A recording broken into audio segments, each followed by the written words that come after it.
안녕하세요. 평소 일할 때 아이디어가 잘 안 떠오르거나 할 때, 심심할 때, 잠깐 머리 좀 식히고 싶을 때, 이 사연 채널을 애청하는 구독자 중 한 사람입니다. 저는 30대 후반 여자고요. 그냥 가정주부는 아닙니다. 저는 일하는 시간을 제가 자유롭게 조절할 수 있지만 누구보다도 치열하게 살아가는 사람 중 하나입니다. 그렇다고 엄청 거창한 일을 하는 건 아니지만 누구에게 무시받을 직업은 결코 아닙니다. 제가 참고 참다가 지난주 시어머니한테 제가 하는 일의 정체를 밝힐 일이 있었는데요. 차라리 진작 말해버릴 걸 하는 생각이 들더라고요. 그동안 참아왔던 인격 모독과 저에게만 들이미는 이기적인 잣대, 무시 등을 이제는 더 이상 받아들이기가 너무 싫었습니다. 왜냐하면 시어머니는 얼마 전에 결혼한 동서와 저를 비교하면서 무시하시기 시작하셨거든요.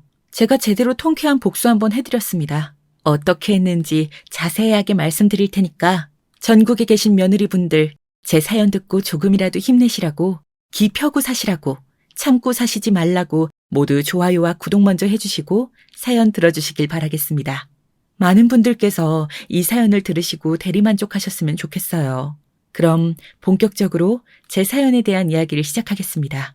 저는 30대 초반까지는 뚜렷한 직장이 없이 제가 정말 하고 싶은 일이 무엇인지 고민하며 방황하는 시기를 가졌습니다.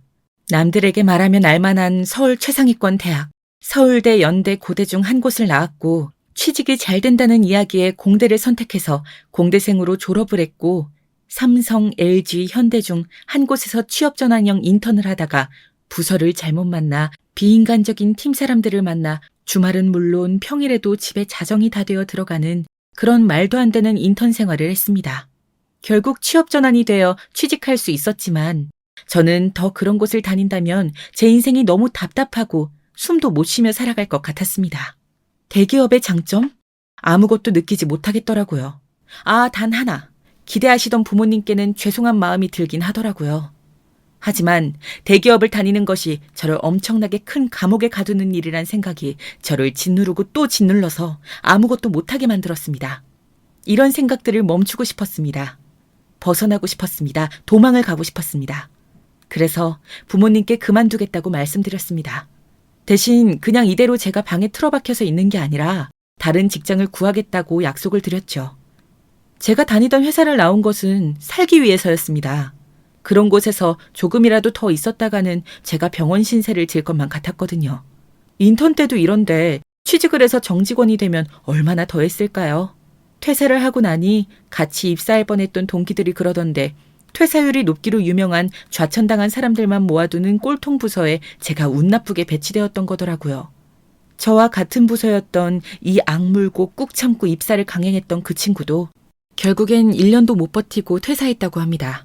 저는 정말 그 친구도 힘들었을 거라는 생각을 했고 나오길 잘했다고 생각했습니다.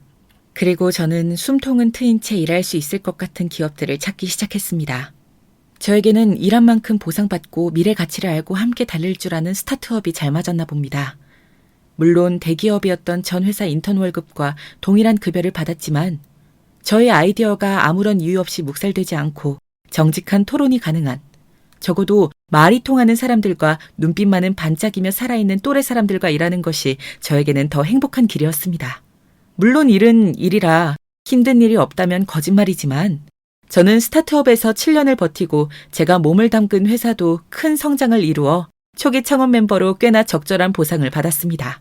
하지만 스타트업은 언제 어떻게 될지 모르기 때문에 사치와는 거리가 먼 생활을 했고 늘 바쁘게 열심히 일하다 보니 연애와는 담을 쌓고 살다가 스타트업 동료가 해준 단 한 번의 소개팅으로 지금의 남편과 만나게 되었습니다. 제 남편은 정말 나이에 맞지 않게 순박하고 때묻지 않은 그런 사람이었습니다. 그래서 현생에 찌들어 살던 저는 남편이 참 귀엽게 보였습니다. 그거 아시나요? 사람이 귀여워 보이기 시작하면 답도 없다는 걸요. 저는 빠르게 남편에게 빠져들어갔고 첫 연애이자 마지막 연애가 되어 결혼까지 직행하게 되었습니다. 남편은 이해심이 많은 사람이었습니다. 가진 것이 많고 공부도 많이 했는데 그런 속세의 때가 안 탄 것 같은, 오히려 모든 것에 초연한 것 같은 성격인데 정신과 의사라니 완전 반전 직업이었죠. 남편은 열심히 악바리처럼 사는 그런 저를 응원해 주더라고요. 그리고 저에게 너무 열심히 살다 보면 자신이 진정으로 원하는 것을 놓치고 살 수 있다면서 제가 다니는 회사를 그만두어도 괜찮다고 말해준 유일한 사람이었습니다. 남편의 응원 덕분에 아르바이트를 병행하며 제가 하고 싶은 것에 계속 도전하는 삶을 살았습니다. 그 상태로 30대 초반이 되었는데도 그는 전혀 재촉하거나 저에게 잘못 살아왔다는 말을 하지 않고 언제나 늘 한결같이 응원해 주었고요. 그 모습에 저는 남편과 결혼을 결심했죠. 힘들 때 곁에서 힘을 주는 사람은 정말 고맙잖아요. 여러분들께서 저였어도 아마 같은 선택을 하셨을 거라고 생각합니다. 벌써 난 30살도 넘었고 이제 금방 30 중반이 되고 후반이 될 것 같은 생각이 너무 많이 드는 요즘이야. 아직도 내가 평생 뭐를 하면서 사는 게 제일 중요한지 모른다니. 내가 스스로 너무 한심하다는 생각이 많이 들어. 우리 줌이 많이 힘들었구나. 그런데 한심하다고 생각할 거 아무것도 없어. 적성을 운 좋게 빨리 찾은 사람들은 그저 운이 좋았던 거지. 대부분의 사람들은 계속 퇴사할까? 나랑 안 맞는 옷을 입고 있는 것 같다. 내가 잘하지도 않는 길로 언제까지 밥 벌어먹고 살 수 있을까 등등의 생각을 하면서 꾸역꾸역 살아간다고. 하지만 우리 주민은 주체적으로 좋아하는 일, 하고 싶은 일을 찾고 있는 중이잖아. 멋진 일이야. 그러니 기죽지 마. 정말 그럴까? 이 나이 먹고 아직도 변변치 않게 아르바이트나 전전하는 나 같은 사람이랑 왜 만나는 거야 계속? 내가 스타트업 다니던 건 지호 씨 만나고 얼마 안 돼서 있었던 일이잖아. 난 궁금해. 혹시 내가 더 불안해할까 봐 감정을 숨기고 있는 건 아닌지. 그런 바보 같은 소리는 하지 마. 나한텐 줌이 너뿐이야. 알잖아. 네가 아직 못 찾았을 뿐이지 분명 좋아하는 일, 하고 싶은 일을 하면 줌이 너는 그 분야의 탑을 찍게 될 거야. 이렇게 열심히 열정적으로 살 수 있는 사람은 흔하지 않거든? 그걸 조금 늦게 찾는다고 인생이 무너지는 게 아니야. 내가 곁에서 계속 응원해 줄 거야. 그러니 걱정 마. 난 너 아닌 다른 사람과의 삶 생각해 본 적도 없는걸? 하여간 정신과 의사 선생님 아니랄까 봐 바로 안심하게 이야기 잘하는 것 좀 보소. 처음에는 이렇게 세상 물정 모르게 생긴 순수하고 때묻지 않은 사람이 어떻게 그런 정신과 일을 하나 신기했는데 지호 씨가 아이처럼 맑고 순수하고 그 순수한 마음으로 정말 진심을 다해 응원하기에 지치지 않고 상대방을 그렇게 대해주니까 계속 정신과 일을 할 수 있는 게 아닐까 싶다. 정말 대단해 지호 씨. 나도 주미를 만나면서 내 삶의 길을 찾은 기분이야. 난 주미랑 인생의 동반자 같은 사이라고 생각해. 결혼, 설마 이렇게 프로포즈를 하는 거야? 안 돼, 안 돼. 다음에 정식으로 해줘. 알겠어. 당연히 그럴 생각이었다고. 정말 완벽한 남편이죠? 제가 팔불출이라고 생각하실 수도 있겠지만 객관적으로도 이런 사람 또 없다는 생각이 들었기에 남편과 결혼을 진행할 수 있었습니다. 다만 문제는 시댁이었죠. 결혼할 당시에도 결혼 후 초반 6개월까지는 정말 아르바이트를 하며 계속 저의 길을 찾는 상태였기 때문에 까다롭고 편견 가득한 시댁은 저를 안 입곱게 볼만했다고 생각합니다. 제가 빨리 자리를 잡고 하고 싶은 일을 찾아서 전념하고 싶었던 이유도 결혼 허락을 받고 결혼을 하는 과정 중에 저라는 사람이 이렇게 진로를 찾아보겠다고 늦은 사춘기를 겪고 있는 게 걸림돌이 될 거라는 건 너무나 잘 알고 있었기 때문입니다. 그래도 저희 남편이 저와 결혼하겠다는 굳건한 의지를 꺾지 못하시고 결국 결혼을 승낙하긴 했지만 말이죠. 그리고 결혼 후 일부러 시댁과 1시간 반이나 떨어진 거리에 신혼집을 구했는데 이유는 시어머니가 저한테 찾아오거나 찾아오라는 말을 덜 할 수 있게 하기 위함도 있었습니다. 남편의 세심한 배려였죠. 이런 면들을 아는데 어떻게 이 남자와 결혼하지 않을 수 있겠나요? 여러분이 저라면 남편과의 결혼을 포기하셨을 건가요? 저는 남편과는 아무 문제 없이 오히려 결혼 전보다 행복한 관계를 유지할 수 있었습니다. 시어머니는 저를 대놓고 무시하셨지만 정말 최소한으로만 만날 수 있도록 남편이 중간에서 노력해준 덕분에 저는 결혼 6개월 만에 바로 지금의 직업을 찾았고 제가 재능도 있고 일을 할 때 시간이 어떻게 흘러가는지 모르게 몰입하게 되는 것을 알게 되었습니다. 어떻게 보면 천직을 찾았다고 할 수 있었죠. 그래서 날개를 단 듯이 정말 일을 하는 시간에는 몰두하면서 첫 작품에서 대박을 터뜨렸고 남편의 지지를 더 많이, 더 행복하게, 이제 부담이나 죄책감 없이 그 응원과 지원을 온전히 받아들일 수 있게 되었습니다. 물론 시댁에는 알리지 않았습니다. 굳이 알리고 싶지는 않더라고요. 알리고도 굳이 시어머니처럼 편견 넘치는 사회의 잣대를 잘 들이미시는 분과 깊게 교류하고 싶지 않았습니다. 시어머니께서도 저를 별 볼 일 없다고 생각하셨는지 아니면 창피하다고 생각하셨는지 시어머니 친구분들이 모이는 자리나 미용실, 백화점 그런 일에 절대 먼저 부르는 법이 없으셨습니다. 오히려 편하다고 생각했어요. 저는 제가 찾은 천직 같은 그 일에 더 몰입할 수 있는 환경이 만들어지는 것이니까요. 그러다가 남편의 동생이 결혼을 하면서 일은 시작되었습니다. 한동안 잠잠하던 시어머니가 저를 찾기 시작했기 때문이죠. 동서될 사람이 그 잘난 의사였거든요. 예, 새아가, 우리 집에 복덩이가 굴러 들어왔는데 너는 따라 나서지 않고 뭐하니? 오늘 나랑 백화점 좀 같이 따라가야겠다. 11시까지 우리 집으로 시간 맞춰오고. 네? 갑자기 이렇게 전화로 시간 대뜸 오라고 하시면 어떡해요, 어머님. 백화점은 왜 가시는 건데요? 아니, 집에서 노는 백수면서 뭐 이렇게 말이 많니? 바깥에 좀 다녀야 너도 정신병 안 걸리고 건강할 거 아니니. 거기서 그러고 집안에 틀어박혀 있으면 안 답답하니? 백화점 구경이나 시켜주려고 했더니 고마운 줄도 모르고. 이래서 사람 봐가면서 잘해줘야 되는 건데. 다른 때는 잘만 혼자 가시더니 갑자기 무슨 바람이 부셔서 저한테 같이 백화점을 가시자고 하는 건지 저야말로 당황스럽지, 어머님. 그럼 같이 갈게요. 제가 11시까지 댁으로 가겠습니다. 진짜 그렇게 나올 것이지. 너는 집에서 하는 일도 없는 애가 왜 이렇게 뜸을 들이니?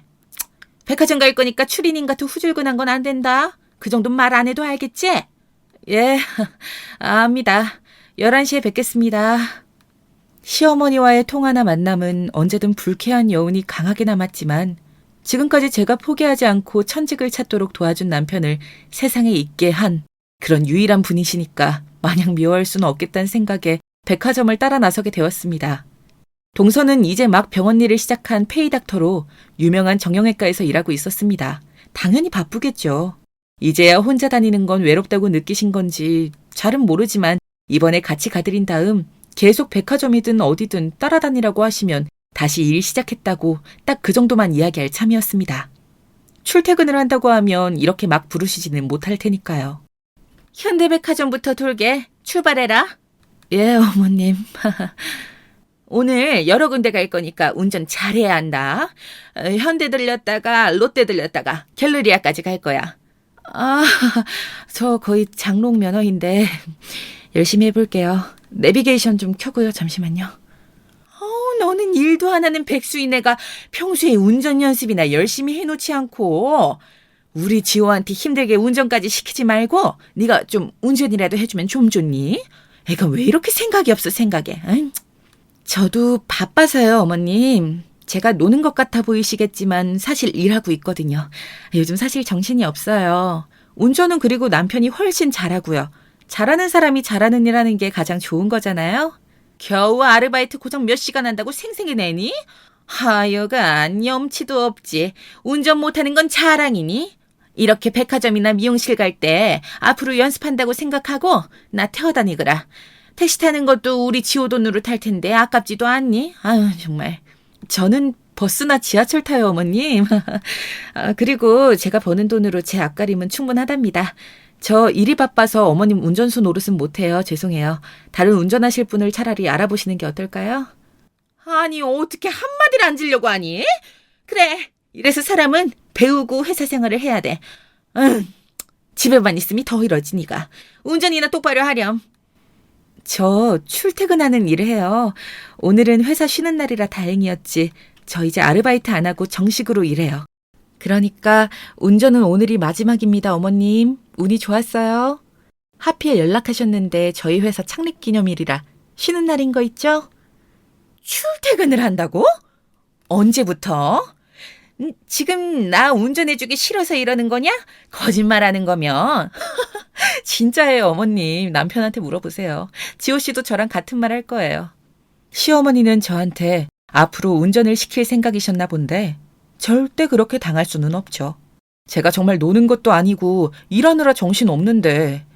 남편한테는 차에서 내리자마자 문자로 출퇴근하는 직장 다닌다고 입 맞추자고 보내놓았습니다. 백화점에 들어서자마자 시어머니는 무서운 속도로 쇼핑을 즐기시더군요. 이제 보니 저를 운전수로 쓰는 것보다는 짐꾼으로 쓰고 싶어서 부른 것이었습니다. 점차 쌓이는 짐들에 오랜만에 근력 운동을 하는 것 같이 잔뜩 무거운 짐을 들고 따라다니면서 다시는 안 와야지 이를 바득바득 갈았습니다. 이제는 좀 그만 사셨으면 하는 마음에 이 많은 명품을 어디에 쓰시려나 물었습니다. 어머님, 너무 손이 크신 거 아닌가요? 한 번에 이렇게 많이 사시면 어디에다 쓰시려고요? 고생하는 의사 며느리한테 이 정도 선물은 양반이지. 이제 가방만 사면 되겠구나. 옷이랑 신발은 넉넉하게 샀으니 그래도 활용 전문점으로 가방은 있어야겠지? 둘째 새아가가 어떤 가방을 들었더라. 옷이랑 신발은 최대한 비슷한 스타일로 샀는데. 동서 주려고 지금까지 이렇게 많이 사신 거예요? 게다가 명품 가방까지 사주시려고요? 저는 짐꾼이나 시키고요. 정말 너무하신 거 아닌가요? 의사 며느리하고 백날 노는 너하고 같냐? 사람도 자기 분수를 알아야 하는 거야. 의사 며느리한텐 이런 명품이 하나도 안 아깝지만 너는 집에서 노는 사람이 나와서 짐꾼이라도 해야 되는 거 아니니? 공짜 밥 먹고 공짜로 우리 지호집에서 살면서 이 정도도 못해, 어? 어머님, 지금 하신 말씀 후회하게 되실 거예요. 후회? 무슨 후회? 이걸로 주세요. 이 가방이 예쁘네. 우리 둘째 새아가가 딱 좋아하겠어? 포장에 특히 신경 써주시고요. 우리 의사 며느리 줄 거예요. 아시겠어요? 저한테 대놓고 의사 며느리인 동서와 비교질을 하시는 시어머니를 보니 이제는 도저히 참을 수가 없었습니다. 아니, 참을 이유가 없었죠. 저한테 이런 모욕을 주시면서 동서줄 명품 가방을 고르는 시어머니에게는 제대로 저에 대해 밝혀서 통쾌한 복수를 해야겠다는 생각을 했습니다. 출퇴근하는 일을 시작했다고 하지 말고 그냥 그 자리에서 바로 제가 무슨 일을 하는지 얼마를 버는지 설명드릴 걸 그랬나 봅니다. 후회가 되더라고요.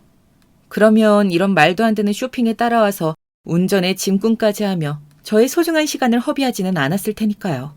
너무나 분하고 억울하고 제 에너지와 시간이 아깝다는 생각이 강하게 들더군요. 그동안 시어머니가 저에게 무시하고 깔보면서 인격모독까지 하셨던 것들이 주마등처럼 스쳐 지나가는 순간이었습니다. 그래서 더 이상 참지 못하고 동서가 선물 받을 명품 가방을 그 자리에서 갈기갈기 찢어버렸습니다. 제가 그렇게 하는 모습을 보고는 정말 깜짝 놀라서 토끼 눈으로 이게 무슨 짓이냐며 소리 지르는 시어머니에게 제 정체가 담긴 명함을 지갑에서 꺼내어 시어머니에게 던졌습니다. 그러자 깜짝 놀라서 오줌을 지르시더라고요. 그때의 시어머니 표정을 아직도 잊을 수가 없습니다. 믿을 수 없다는 눈빛에 급격히 어두워지는 안색이란 저한테 어떻게 대해야 하나 흔들리는 눈동자를 보면서 참 사람이 간사하다는 생각이 들더라고요. 그동안 참아왔던 인격모독과 저에게만 들이미는 이기적인 잣대, 무시 등을 이제는 안 들어도 되겠지요. 진작 제대로 제가 하는 일에 대해 밝힐 걸 그랬습니다. 이게 뭐 하는 짓이냐? 가방을 찢어? 이게 얼마짜린데? 얼마인지는 알고 찢는 거야? 잘 따라오다가 짐도 내팽개치고 다짜고짜 와서 가방을...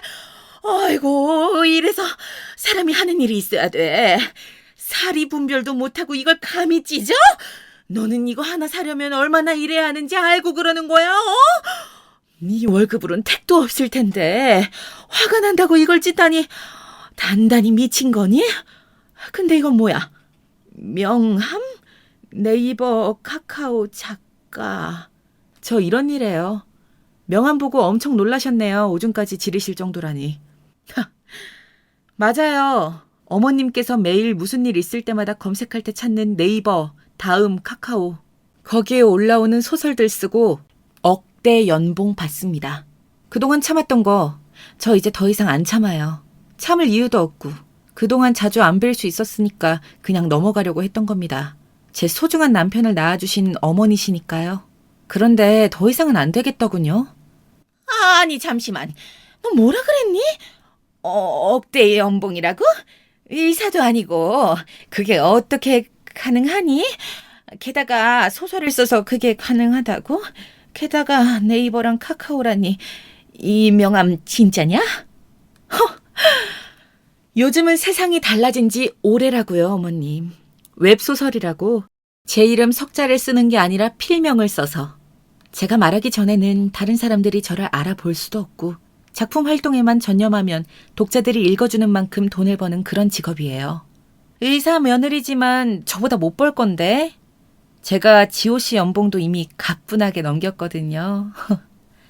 지금 그 말이 사실이냐? 책임질 수 있어? 아유, 네가 뭐 아무리 많이 벌어봤자 소설 쓰는 작가인데 어떻게 의사보다 많이 번다는 거냐? 시어머니 나를 지금 그런 말로 속일 수 있다고 생각하냐? 나 참 어이가 없어서.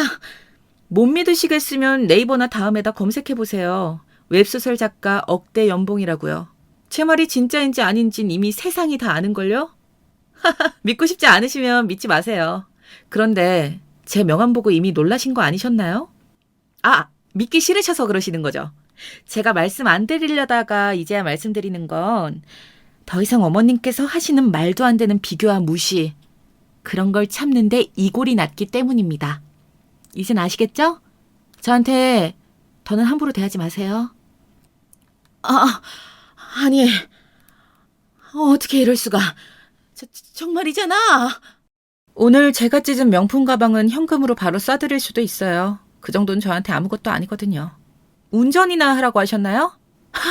제가 쓰는 작품 시급으로 따지면 얼마인지 감도 안 오시죠? 택시나 타고 들어가세요. 아, 이거 짐을 다 들고 나가실 수나 있나 모르겠네. 저는 바빠서 이만. 잠시만, 세아가. 내가 미안하구나. 잘못했다. 아유, 그게 정말이면 왜 진작 말해주지 않았니? 그러면 내가 그렇게 널 무시할 일도 없었을 텐데. 대체 언제부터인 거니요?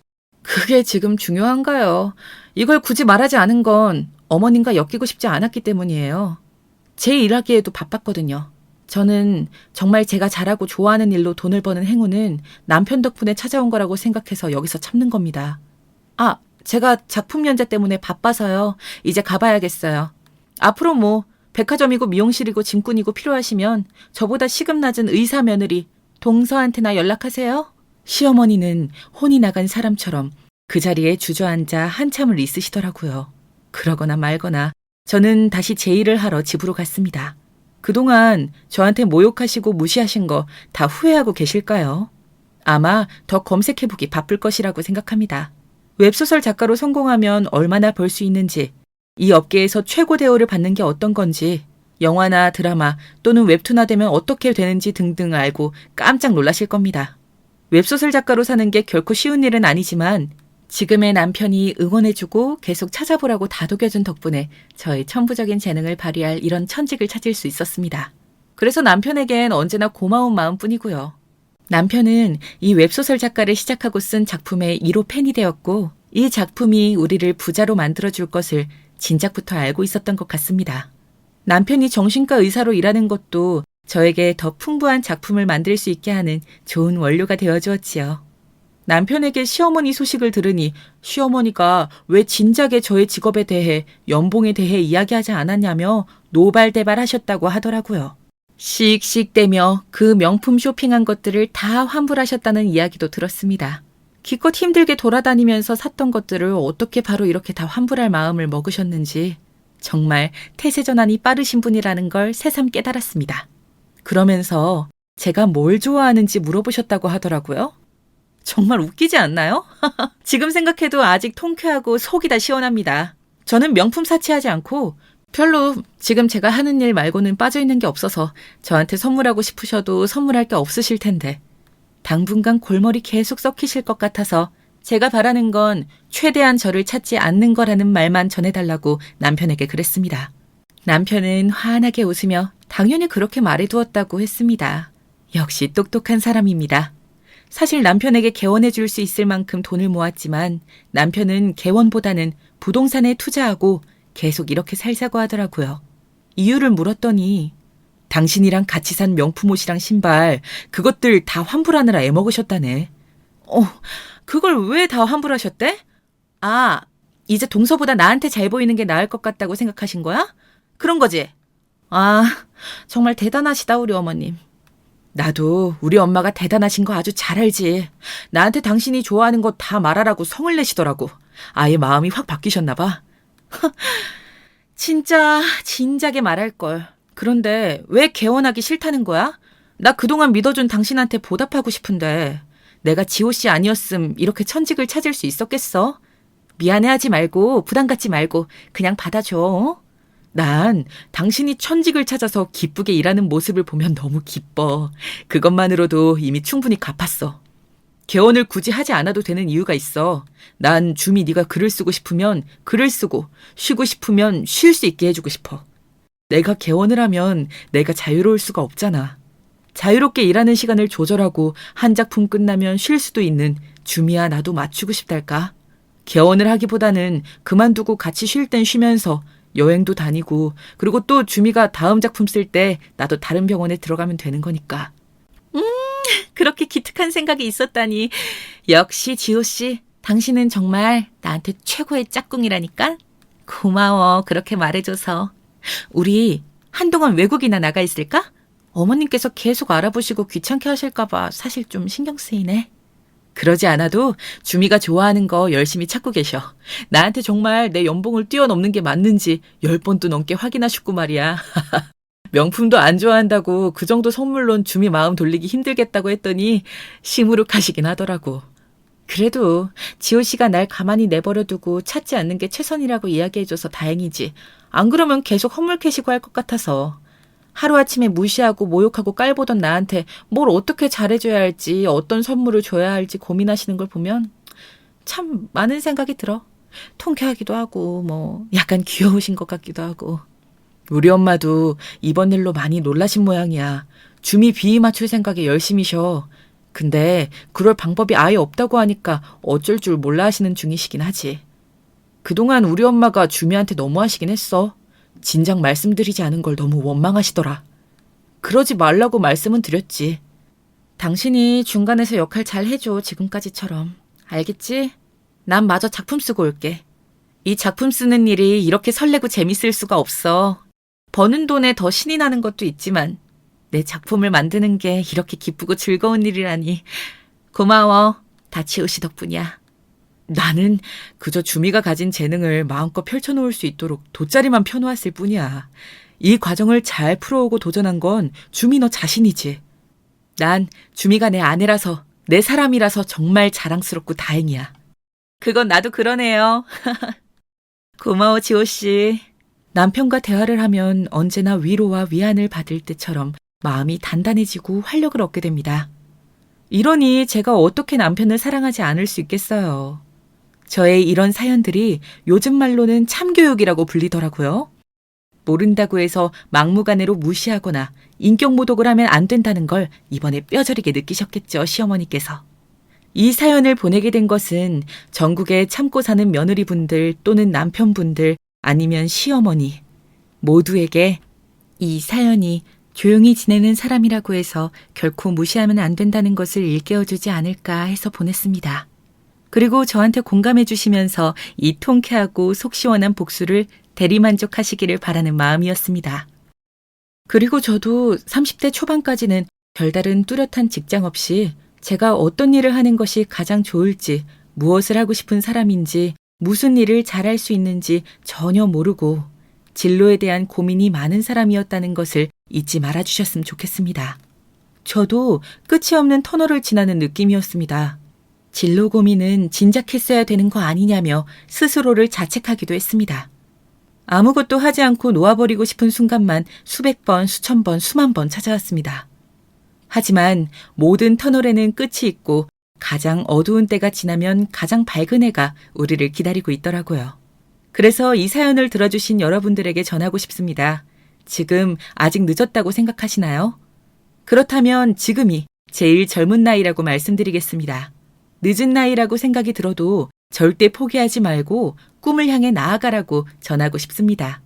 나이는 단지 숫자에 불과하더라고요. 저와 같은 일을 하는 웹소설 작가님들 중에는 40대에 50대에 첫 소설을 연재하신 분도 있으시거든요. 우리는 언제든지 새로운 시작을 할 수 있으며 꿈을 이루기 위해 노력할 수 있습니다. 저도 한때는 나이라는 것이 성공을 위한 장애물이 아닐까 생각했었지만 아니더라고요. 많은 사람들이 늦은 나이에도 새로운 직업을 찾고 새로운 기술을 배우며 새로운 도전을 통해 성공을 이루었습니다. 그리고 지금의 나이는 오히려 실패와 두려움이라기보다는 경험과 지혜를 의미합니다. 우리는 이미 많은 경험을 겪고 많은 것을 배웠습니다. 이러한 경험과 지혜는 우리가 우리의 꿈을 이루는 데 큰 도움이 될 것입니다. 우리의 과거의 성공과 실패, 어려움과 극복 등은 지금의 우리를 있게 했습니다. 우리의 특별한 능력과 인내심을 이끌어냈죠. 이를 새로운 도전에 활용하고 자신의 꿈을 향해 나아가는 것을 멈추지 마세요. 오히려 나이는 새로운 가능성을 찾기 위한 동기부여가 될 수도 있습니다. 삶은 계속해서 변화하고 발전하지 않습니까? 우리는 지금까지의 인생에서 어떤 꿈이든 이룰 수 있는 가능성을 가지고 있습니다. 늦은 나이에 시작한다고 해서 실패할 이유는 없는걸요.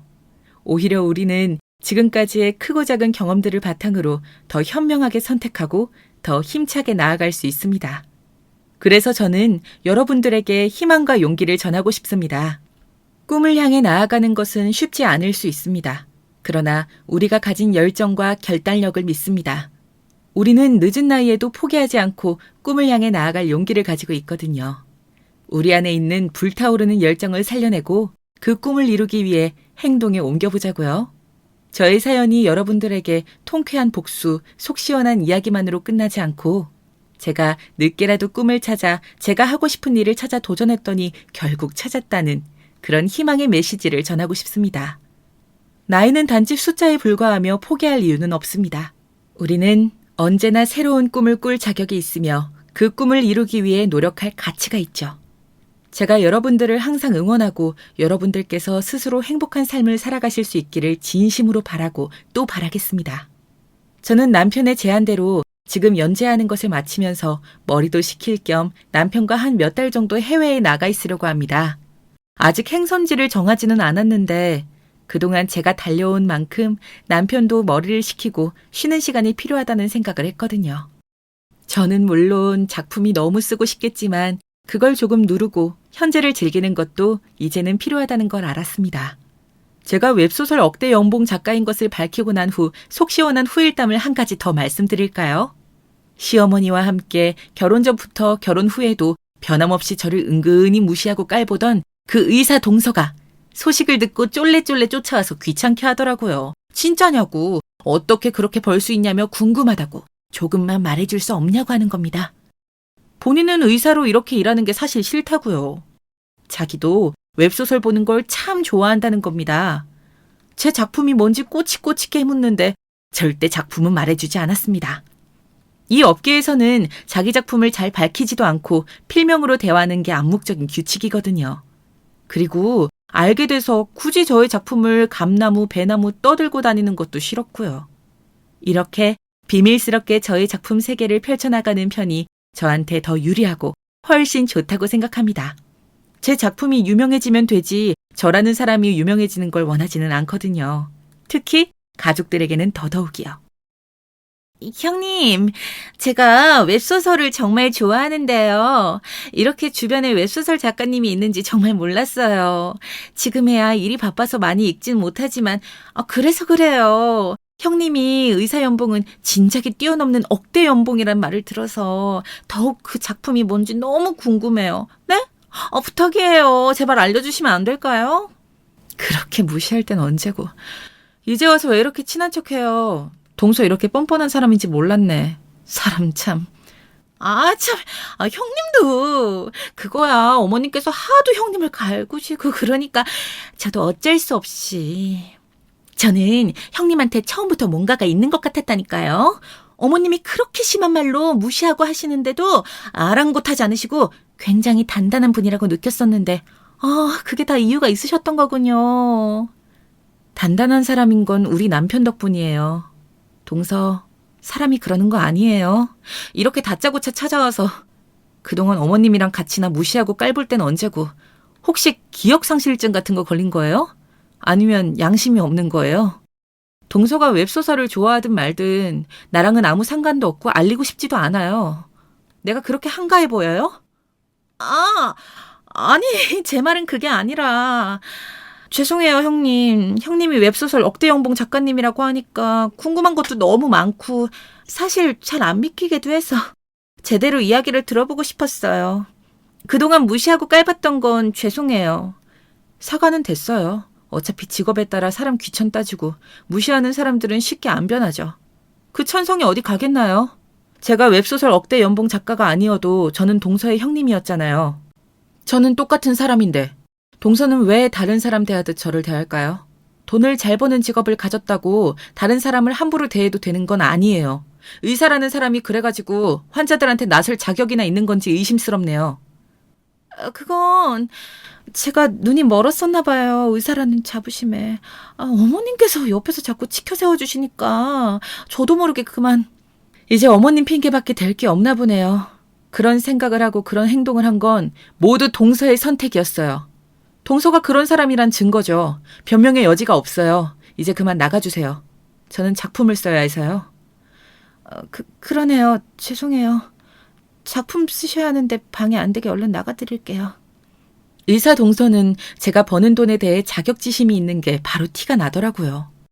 정말 얼마를 버는지 궁금해서라기보다는 확인하고 시험해보고 싶어하는 게 더 눈에 보였고요. 제 작품이 무엇인지, 그것으로 얼마나 성공을 한 건지 기분 좋게 이야기해줄 수도 물론 있지만 굳이 그럴 필요가 있을까요? 이미 열등감에 빠진 사람인데요. 웹소설을 좋아한다는 것도 거짓말처럼 느껴졌거든요. 그런 사람에게 제가 굳이 정보를 줄 필요는 없으니까요. 무엇을 주든 본인이 원하는 대로 믿으려고 안간힘을 쓰겠죠. 그동안 저를 깔보고 무시하고 은근히 쪽을 주던 동서가 한마디도 찍소리 못하는 것을 보고 정말 웃기더군요. 웃음을 참느라 혼났습니다. 돈이 최고라고 생각하고 직업에 귀천이 있다고 강하게 믿는 시어머니와 동서 같은 부류는 오히려 제가 하는 일을 밝히자 다루기가 수월해지다니 참 아이러니합니다. 그렇지 않나요? 여러분께서는 저라면 이 두 사람과 가까이 지내실 건가요? 옆에서 계속 속을 팍팍 긁어볼까도 생각해 봤는데 저는 여러모로 이 두 사람과 함께 있으면 시간도 아깝고 에너지도 아깝고 차라리 멀리하는 게 저한테 더 좋은 선택이라고 생각했습니다. 이번 주에 드디어 연재하던 작품 하나가 마무리되었고 당분간 몇 개월 쉬겠다는 이야기를 한 상태입니다. 이제 여행 준비를 하면서 부쩍 생각이 많아져 가는데요. 이렇게 사연을 보내면서 저도 다시 한번 통쾌해지고 속 시원해질 수 있어서 기쁘더라고요. 부디 저의 사연을 많은 분들이 들어주시고 대리만족도 하시고 지금 무시하는 상대에게 복수할 날을 기약하며 꿈을 잃지 않고 끝까지 도전하시는 분들이 많아지시길 바랄 뿐입니다. 저와 남편은 몇 개월 쉬고 와서 또다시 일상에 복귀를 하겠죠. 그래서 남편이 다니던 병원을 퇴사하면서 부쩍 대화할 시간이 많아진 지금을 최대한 활용하고 즐기려고 합니다. 남편이 상담하는 사람들 이야기를 듣다 보면 정말 힘들게 자신을 괴롭히며 사는 사람이 많은 것 같습니다. 강박에서 벗어나려고 발버둥 치시는 분들도 계시고 하루하루 우울증과 싸우고 있는 분들도 있죠. 직장에서 사람들과의 관계 때문에 트라우마가 생겨서 공황장애를 앓고 있는 분도 있고요. 정말 다양한 사람들이 사람과의 관계 속에서 상처받고 그 상처를 치료하러 다시 사회에 녹아들기 전까지 병원에서 고군분투하는 사람들이 정말 많더라고요. 그래서 남편의 이야기로 차기작을 준비해 보려고 하고 있습니다. 저한테 털어놓으면서 남편도 위안을 얻고 또 아이 같은 웃음을 보여주거든요. 그리고 저는 이 웹소설 작가를 하는 일이 너무 좋고 재미있지만 또 다른 꿈이 생겼습니다. 바로 저처럼 좋아하는 일을 찾고 싶어하는 자신의 재능을 발견하고 싶은데 아직 발견하지 못한 사람들, 늦었다고 도전하고 싶은 일을 도전하기에 망설이는 사람들, 진로에 고민이 있는 학생들, 그런 사람들을 상담해주고 싶어졌어요. 당장은 어렵겠지만 댓글로 혹시 그런 고민이 있으시다면 남겨주세요. 저도 여러분들의 이야기를 듣고 또 조언도 해드려보고 싶습니다. 남편은 병원에서 환자들과 대면하며 상담하지만 저는 꼭 만나지 않고도 우리가 충분히 소통하고 상담하면서 또는 응원해주면서 힘이 되어줄 수 있다고 생각하거든요. 지금 작품 활동을 하지 않고 잠시 쉬고 있을 때 이렇게 또 제가 하고 싶은 일을, 이 꿈을 도전해봐야 한다고 생각했습니다. 그래서 사연을 들어주신 분들에게 도움이 되고 싶어요. 저에 대한 응원도 좋고 자신의 고민에 대한 푸념이나 하소연도 괜찮습니다. 하고 싶은 일이 뭔지 모르겠는 가정주부분들이나 직장을 다니는데 이 길이 맞는지 모르겠는 분, 앞으로 뭐에 취미를 두고 살아가야 되나 하시는 분들, 내가 좋아하는 것이 뭐였는지 잘 모르는, 아니 잊어버리고 산 것 같다는 생각이 드는 분들 모두 좋습니다. 저의 이런 손 내밀기가 여러분에게 닿기를 바랍니다. 여러분들께서 댓글을 남겨주시는 건 저의 꿈을 이뤄주시는 것이나 다름없는 일입니다. 그래서 사연이 선정돼서 꼭 이 채널에서 소개되길 간절히 바라면서 사연을 썼습니다. 댓글 남겨주세요. 기다리고 있겠습니다. 저의 사연이 여러분들에게 용기가 되었거나 공감이 되었거나 통쾌하고 시원하셨다면 좋아요 한 번씩도 부탁드려요. 더 많은 사람들에게 이 사연이 알려지고 직업의 귀천을 따지는 사람을 그런 걸로 무시하고 깔보는 사람들이 그러지 않도록 경각심을 가지게 하면 좋겠습니다. 여러분 모두 도와주실 거죠? 천군만마를 얻은 듯이 든든하네요. 시어머니는 이제 저한테 가끔씩 필요한 게 있으면 언제든 연락하라고, 이제 남편이랑 결혼해줘서 고맙다는 말까지 하시더라고요. 남편이 저와 같이 여행 가는 것과 퇴사하는 것을 말했나 봅니다. 제가 개원까지 해줄 수 있다고 얘기했던 걸 아시고는 아마 저한테 더 잘해주시려고 하는 것이겠죠. 참, 사람이 이렇게 변할 수 있다는 게 신기하지 않으신가요? 나중에 시어머니를 소재로 소설을 써도 참 재미있을 것 같다는 생각이 드네요. 여러분께서 저라면 시어머니를 소재로 소설을 쓸 때 어떻게 하실 것 같으신가요? 작품은 정말 이렇게 생각하면 소재가 무궁무진하고 쓸 내용도 많은 것 같습니다. 정말 제가 행복하게 글을 쓴다는 것을 더 절실하게 느끼고 있는 것 같습니다. 여러분께서도 이런 일을 찾으시면 좋겠어요. 취미로도 좋습니다. 취미가 내 삶에 크고 작은 활력을 만드는데 큰 도움을 주니까요. 웹소설 작가로 어떻게 시작했는지 궁금하시면 그걸 남겨주셔도 좋습니다. 제가 엄청 자세하게는 어려워도 대략적인 방향은 말씀드릴 수 있을 것 같아요. 그리고 웹소설 작가뿐만 아니라 세상에 정말 무수히 많은 직업과 취미가 있다는 것을 아셨으면 좋겠습니다. 아는 것과 모르는 것은 정말 다르니까요. 알 때에는 도전해볼까? 조금 더 알아볼까? 하는 생각이 들 수 있고, 더 그 취미나 직업에 대해 알아보면서 향유할 시간을 만들 수 있지만, 아예 모르신다면, 아예 찾아보지 않으신다면, 삶에서 새로운 일을 마주할 가능성은 점점 더 줄어갈 테니까요. 배움의 즐거움과 탐색의 즐거움을 놓지 마세요, 여러분. 한 가지 더. 여러분께 궁금한 것이 있습니다. 여러분이 저라면 어떤 곳으로 여행을 가고 싶으신지도 궁금합니다. 다녀왔는데 좋았던 여행지나 꼭 해외가 아니라 국내 여행지도 좋습니다. 좋은 장소들 말씀해 주시면 제가 여행 다녀오고 또 작품의 소재로 배경으로 쓸 수 있을 테니까요. 이렇게 사연 보내는 게 좋은지 몰랐네요. 여러분과 벌써부터 댓글로 소통할 생각에 신이 납니다. 평소에는 작품을 쓰는 데만 집중해서 남편 외에 다른 사람들과 별로 소통할 일이 없었는데 이렇게 사연을 보내고 많은 분들이 저의 이야기를 들어주시고 또 댓글을 달아주실 거라고 생각하니까 감개무량합니다. 저는 작품을 쓸 때 아이디어가 잘 안 떠오르거나 할 때, 심심할 때, 잠깐 머리 좀 식히고 싶을 때 이 사연 채널을 애청하는 구독자 중 한 사람이었거든요. 사연을 듣기만 할 때와 굉장히 다른 감정이 느껴지네요. 마음이 웅장해집니다. 여러분들의 사연도 댓글로 남겨주시면 읽으면서 너무 행복할 것 같습니다. 감사합니다. 안녕하세요. 저는 지방에 거주하는 40대 여자입니다. 오늘은 저한테 일어났던 깜짝 놀랄 만한 사연을 제보하려고 해요. 살면서 이런 일이 저에게도 일어나다니 너무 놀랍습니다. 주변에 말했더니 우리만 알기 아깝다고 하더라고요. 그래서 제보하게 되었으니 재밌게 들어주세요. 여러분, 은혜 갚은 까치 아시죠? 저는 살면서 사실 인생이 평탄하지는 않았어요. 오히려 고난이 많았고 가끔은 사는 게 벅차기도 했습니다. 그래도 제 나름의 신념은 있었어요. 사람이 아무리 그래도 착하게 살자는 신념이요. 평소에 이런 성격 때문에 배신을 당하기도 하고 억울한 일도 당연히 있었습니다. 하지만 인생이 길다는 말을 요즘 실감하는데요. 확실히 저는 착하게 사는 제가 좋아요. 무슨 말인지 궁금하시죠? 그럼 바로 시작할게요. 미쳤어? 이 사람아, 이게 도대체 몇 번째냐고. 당신은 저 어린애들 안 보여?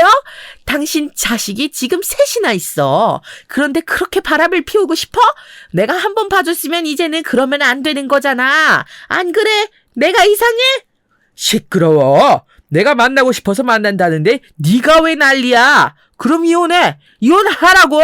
이혼하자고 하면 절대 안 된다고 했던 거는 너 아니야? 나 어리고 예쁜 새 애인하고 재혼하게 이혼하자고. 네 딸이 지금 3명이야. 저 애들은 어떡해?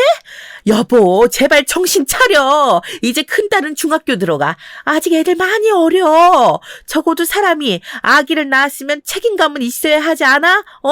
너는 집에 애가 이렇게 많은데 다른 여자를 만나고 싶어? 우리 아들한테 그만해라. 내가 듣다 보니까 기가 막혀서 네가 애초에 집에서 잘했으면 내 아들이 다른 여자가 눈에 들어왔겠니?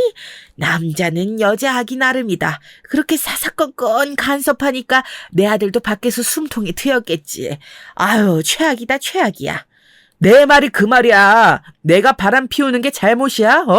그러면 네가 잘하라고. 시끄러우니까 밥이나 가져와. 배고파, 밥 줘. 제 가정 환경은 아주 좋지 않았어요. 저는 세자매의 큰딸로 태어났는데 자라면서 부모님이 사이좋은 모습을 단 한 번도 본 적이 없습니다.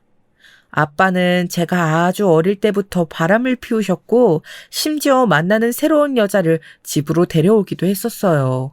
어린 나이에 그런 아빠가 너무 미웠던 기억이 나요. 여기 왜 이렇게 더러워? 너 아까 청소는 했어? 네가 그러니까 자꾸 우리 아들이 밖에서 새로운 여자를 만나는 거 아니냐? 나 같아도 아내가 집에서 이러고 있으면 밖에서 다른 여자를 만나고 싶지. 빨리 청소 안 해? 게다가 친할머니를 모시고 살았는데 어렸던 제가 보기에도 엄마는 매우 힘들어 보였어요. 그래도 엄마는 이혼하지 않았는데 그게 다 우리 세자매 때문이었죠. 아빠가 그래도 밖에서 돈을 꾸준히 벌어오긴 했거든요. 현실적으로 이혼하면 엄마가 우리를 혼자 키우는 것은 너무 막막했었나 봐요. 그런데 그렇게 이혼하지 않고 버티던 엄마가 나서서 이혼하게 된 계기가 있었어요. 바로 제가 고등학교 1학년 때였습니다. 아이고, 아이고 내 아들. 우리 아들은 죄가 없어요. 이게 다 며느리가 집안에서 아내 역할을 못해서 그래. 우리 아들이 원래는 진짜 사람이 얼마나 착한지 몰라. 사람을 때렸다고? 그거 다 실수예요. 그런데 교도소에 간다니. 이게 무슨 말이에요? 안 돼요. 차라리 며느리를 데려가세요. 바로 아빠가 술을 마시고 동네 아저씨와 시비가 붙었어요. 거기서 서로 주먹 다짐까지 하게 되었고 돈과 힘이 없던 아빠는 그대로 교도소에 가게 되었습니다. 워낙 사고를 많이 치고 다녀서 경찰서에 가는 것은 놀랍지 않았어요. 그런데 진짜로 교도소에 들어가게 된 것은 처음이었습니다. 더 웃겼던 것은 아빠와 친할머니는 그걸 다 가만히 집에서 살림하던 엄마의 탓을 하였던 거였어요. 당신이 뭐라도 해보라고. 저놈 아내는 아빠 빽까지 써서 경찰서에서 빼냈던데 우리는 변호사 선임할 돈도 없어서 내가 그냥 교도소에 가게 생겼잖아. 너는 내가 교도소 가면 그때는 어떡할래? 돈 벌어오는 사람도 없는데 어떡할 거야. 뭐라도 하라고. 친정도 없는 년이라 쓸모가 없어. 우리 아들이 뼈 빠지게 밖에서 돈을 벌어왔으면 안에서 잘했어야지. 순진한 내 아들을 이렇게 교도소까지 가게 만들어? 네가 제정신이야? 그만! 나 이제 못 참아. 이혼해. 맨날 나한테 이혼하자고 했지? 그래, 환영이야. 제발 이혼하자. 나 더는 못 참아. 내가 평생 이러고 살 거 생각하니까 속이 깝깝해서 죽을 것 같아. 이혼해. 애들은 다 내가 데려갈 거야. 뭐? 이혼? 그래, 해. 내가 뭐 무서워할 줄 알아? 지금 너 내가 교도소 간다고 이러는 거지? 내가 장담하는데 너 내가 출소하면 나 찾아와서 돈 달라고 할걸? 참나, 네가 뭘 할 줄 아는데 아무것도 못하면서 이혼해!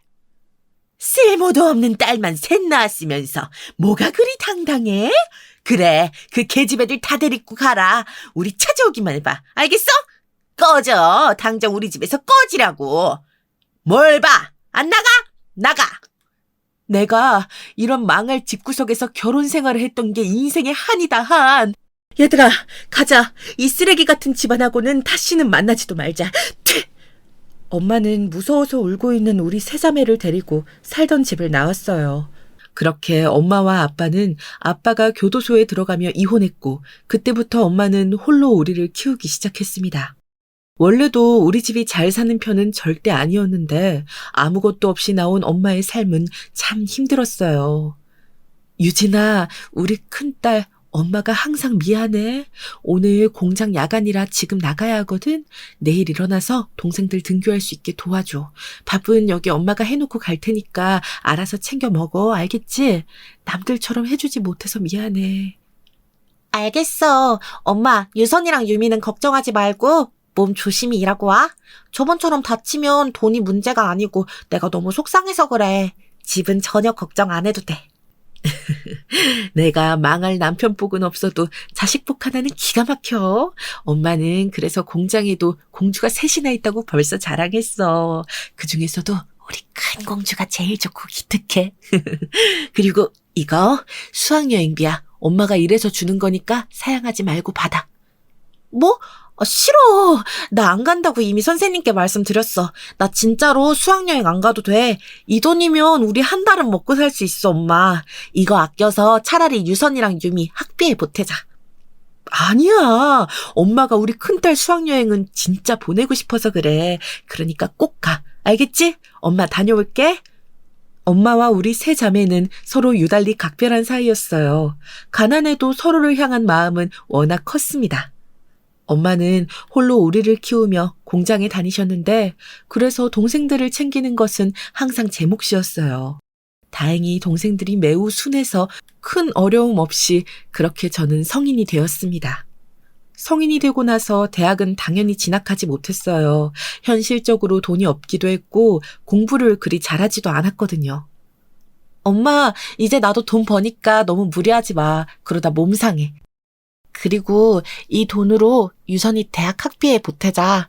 다행히 셋 중에 한 명이라도 공부를 잘해서 다행이야. 그렇지? 아휴, 네가 번 돈은 네가 쓰라니까. 너 내년에 지금 만나는 애랑 결혼한다며. 그럼 그때 결혼 비용으로 써. 엄마는 자식한테 이렇게 돈 받는 거 민망해. 남자친구랑 결혼은 내가 알아서 할게. 원래 결혼은 서로 형편에 맞게 하는 거지. 아이, 그러니까 잔말 말고 엄마는 돈 받아줘. 저는 그때 당시 동네에 있던 미용실에 고등학교를 졸업하고 취직했어요. 다행히 원장님이 좋은 분이라 저를 많이 챙겨주셨습니다. 그리고 그 미용실의 단골 손님과 친해졌는데 그 단골 손님이 바로 제 첫 남자친구이자 지금의 남편이에요. 남자친구는 저보다 4살 많은 오빠였고 굉장히 웃는 모습이 예뻤습니다. 친절하고 다정한 모습에 반해서 연애를 시작하게 되었어요. 한 번도 싸우지 않고 3년의 연애 끝에 청혼을 받아 결혼 준비를 하기 시작했습니다. 오빠도 그런 아픈 사정이 있는 줄은 몰랐어. 내가 아버지가 바람도 피우고 사고를 너무 많이 쳐서 교도소에 갔다고 했잖아. 나는 이런 사정을 알면 오빠가 나를 떠날 거라 생각했어. 그런데 오빠도 비슷한 환경에서 자랐다니까 반가워. 우리 아버지도 진짜 문제 많았어. 그래서 나는 오히려 결혼해서 정상적인 가정을 가지고 싶더라. 그리고 유진이 네가 세자매고 나는 삼남매고 우리는 둘 다 첫째잖아. 이것조차 나는 운명이라고 생각해.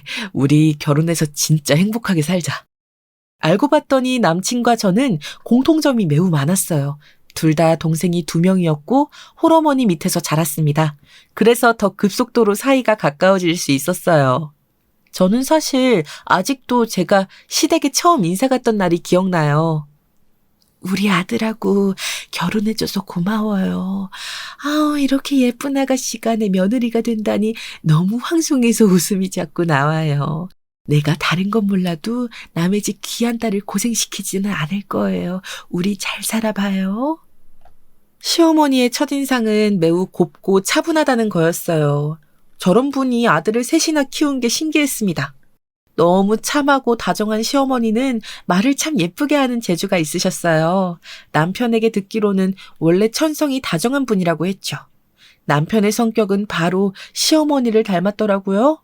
사실 양가가 둘 다 형편이 좋지 않아 걱정이 매우 많았어요. 남편과 제가 둘 다 일하고 있어도 현실적으로 각자 집에 반드시 용돈을 줘야 하는 상황이었거든요. 동생이 둘이나 있으니 어쩔 수 없었어요. 일단 우리 집에서 신혼을 시작하고 나중에 아기를 낳으면 그때 독립하는 게 좋겠다. 다만 우리 새아가가 나랑 시동생들하고 사는 게 많이 힘들 텐데 그게 미안하네. 내가 거슬리지 않도록 노력 많이 할게. 집을 사주지 못해서 미안하다. 에이, 어머님, 괜찮아요. 각자 형편에 따라 사는 건데 집을 못 해주시면 어때요? 저는 아무 상관없어요. 돈을 모을 수 있을 때 모아야죠. 그러니 걱정하지 마세요. 형편이 어려워서 시댁에 합가해서 신혼생활을 시작하는 것으로 미리 정하고 결혼식 날짜를 잡게 되었어요. 상견례도 무사히 마쳤고 서로 예단이니 예물이니 쓸데없는 절차는 생략하자고 합의했죠. 내가 시집살이를 워낙 심하게 당해서 얼마나 걱정했는지 몰라. 그런데 우리 큰딸 시어머니가 너무 좋으신 분 같아. 인상 자체가 선하고 고우셔. 저런 집에 시집 간다고 하니까 드디어 마음이 놓여, 유진아. 결혼 잘하는 것 같다. 엄마가 워낙 시댁공포증이 심해서 걱정을 많이 했는데 다행이야. 내가 우리 시어머니 좋다고 했지? 나도 엄마가 할머니한테 어떻게 당했는지 아니까 시집살이가 걱정이었어. 그런데 너무 좋은 분이라 결혼에 관해 확신이 생긴 거야. 엄마가 마음이 놓인다니까 내가 다행이다. 친정엄마도 나서서 좋은 분이라고 하실 정도로 괜찮았어요. 이렇게 무난하게 결혼식까지 얼마 남지 않은 그때였습니다. 정말 갑자기 우리 가족에게 슬픈 일이 생겼어요. 그건 바로 엄마가 공장에서 무리하게 일하다 쓰러지게 되었답니다. 어떡해. 우리 엄마 어떡해. 엄마, 눈 떠봐. 괜찮아? 의사 선생님, 우리 엄마 수술하면 목숨을 살릴 수 있어요? 제발 살려주세요. 우리 엄마 평생 고생만 한 사람이에요. 높은 곳에서 떨어지신 거라 일단 수술을 급하게 해야 해요. 진정하시고 조금만 기다려주세요. 긴 수술이 될 것 같습니다. 혹시 모르니 마음의 준비도 하고 계세요. 굳게 닫힌 수술방 문을 하염없이 바라보며 저는 바닥에 쓰러졌어요. 엉엉 울며 의식을 잃은 엄마의 수술을 기다렸습니다. 그때가 결혼식이 단 2주밖에 남지 않았을 때였죠. 유진아, 새아가 괜찮니? 이게 다 무슨 일이야. 아이고, 사돈. 아가, 괜찮다. 내가 옆에 있어줄 테니까 너무 걱정하지 마. 다 잘 될 거야. 어?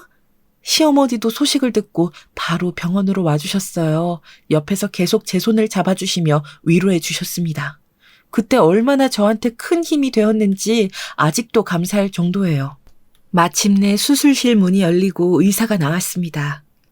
다행히 목숨은 살렸습니다. 다만 환자분 상태가 심각해서 회복하는 데 오래 걸릴 수도 있어요.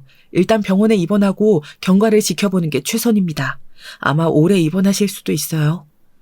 목숨은 살아있다니 다행이네요, 의사 선생님. 감사합니다. 정말 감사해요. 저는 엄마가 이대로 죽는 줄 알았어요. 다행히 엄마는 수술이 잘 되었지만 입원은 필수로 해야 하는 상황이었어요. 현실적으로 당장 2주 뒤에 제 결혼식이 있어서 그게 걱정되었습니다. 병원비도 만만치 않았고요. 아가, 유진아, 결혼식은 미뤄도 되지 않니? 나는 다 떠나서 제일 우선이 사람 건강이라고 생각해. 사돈 어르신 몸 상태가 우선이지. 나는 네 의견에 따를 테니 네가 하고 싶은 대로 하렴. 알겠지? 시어머니는 너무 감사하게 제 의견을 제일 먼저 물어보셨어요. 결국 저도 속이 말이 아니라 결혼식은 뒤로 미루게 되었습니다. 남편도 시어머니도 괜찮다고 하셨지만 참 죄송했죠. 그런데 저는 이때 아이러니하게 결혼을 꼭 해야 한다고 생각했습니다. 그 이유는 바로 시어머니의 행동 때문이었어요. 어머니가 여기 무슨 일이세요? 아, 새아가, 내가 사돈이 걱정되어 집에 있을 수가 없더라고. 너야말로 지금 일하는 시간 아니야? 내가 말했잖아. 병간호는 집에서 노는 내가 할 테니 너는 걱정하지 말고 일하렴. 어머니, 안 그러셔도 돼요. 사실 동생들한테도 이미 들었어요. 어머님이 몰래 반찬 가져다 주신다면서요. 집으로 불러서 밥도 먹이시고. 저는 어머님한테 해드린 게 아무것도 없는데 이렇게 받기만 해서 너무 죄송해요. 아유, 우리는 이제 가족이잖아. 가족끼리는 원래 이러는 거야. 그리고 내가 늘 말하지 않니? 사람이 먼저야. 내가 사돈 병간호는 책임질 테니까 세아가 너는 일해. 오늘은 어떻게 온 거야? 겨우 사정해서 잠깐 안 바쁠 때 짬내서 온 거예요. 병원비가 비싸서 차마 일을 쉴 수는 없잖아요. 항상 머리에 엄마 걱정이 가득했는데 어머님 덕분에 한숨 돌릴 수 있어서 얼마나 죄송하고 감사한지 모르겠어요. 나야말로 미안하다. 내가 우리 큰아들이 결혼하는데 해줄 수 있는 게 없잖니. 이렇게 간호라도 하면 나도 마음이 편해. 나를 위해 그런 거니까 세아가 너는 그냥 일해서 돈을 많이 모으렴. 응? 천사 같은 시어머니는 쓰러진 우리 엄마를 옆에 딱 붙어서 간호하셨어요. 이뿐만이 아니라 제가 동생이 2명이 있잖아요. 우리 집에 갈비찜 같은 요리도 해서 가져다 주시고 밑반찬도 가득 가져다 줬다고 동생들이 말했습니다. 너무 죄송하고 감사해서 이 은혜를 어떻게 갚아야 하나 싶었죠. 그리고 마침내 우리 엄마도 제대로 회복하게 되어 결혼식을 1년 늦게 올리게 되었습니다. 유진아, 네가 그렇게 착하고 성실하게 살더니 복을 받나 봐. 내가 쓰러져 있을 때 사돈께서 어찌나 지극정성으로 간호했던지 그걸 간호사가 나한테 말해주더라. 우리 딸이 결혼 하나는 무척 잘하는 것 같아 다행이야. 그렇다니까 나는 우리 시어머니한테 평생 은혜를 잊지 않고 갚을 거야. 엄마가 회복하게 되어 나도 기뻐. 그리고 저는 결혼해서 시어머니와 함께 시댁에서 살게 되었죠. 제가 초반에 우리 엄마가 지독한 시집살이를 당했다고 했잖아요. 친정엄마와 반대로 저는 시댁에서 집안일을 해본 적이 진짜 손에 꼽을 정도예요. 세아가 지금 뭐하니? 내가 집안일은 내 몫이니까 건들지 말라고 했잖아. 종일 일하는 날 힘들 텐데 이렇게 집에서까지 일하면 몸이 못 버텨. 그러니까 아무것도 하지 말고 가만히 앉아서 쉬어. 어머니, 이거 제 빨래잖아요. 저도 같이 사는데 아무것도 안 하면 오히려 불편해요. 어머님이야말로 몸 상하니까 소파에 누워 계세요. 많이 움직이시면 관절 다쳐요. 어머님과 저는 서로 어떻게든 도움이 되려고 노력했어요. 이런 관계가 있다니 신기하지 않으세요?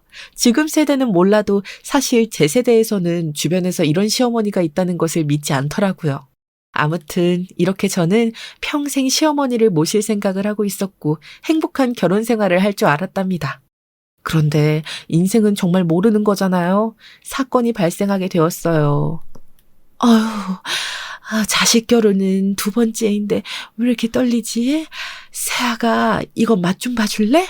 내가 아까 간을 보면서 요리하긴 했는데 영 맛이 안 나네. 괜찮니?